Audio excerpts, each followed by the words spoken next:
তুমি ঠিক তাই করলে, যা অন্যরা আমাকে বলতো, কিন্তু আমি কখনোই তা মানতাম না।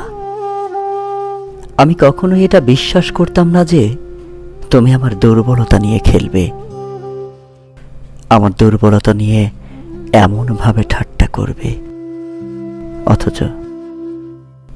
অথচ তুমি সেটাই করলে। কাঠ কখনো সরাসরি লোহাকে পোড়াতে পারে না। কাঠ পুড়ে কয়লা হয়, আর কয়লা পোড়ায় লোহাকে। সবশেষে কয়লার তপ্ত দহনে পুড়ে পুড়ে একসময় লোহা হয়ে ওঠে কঠিন মজবুত।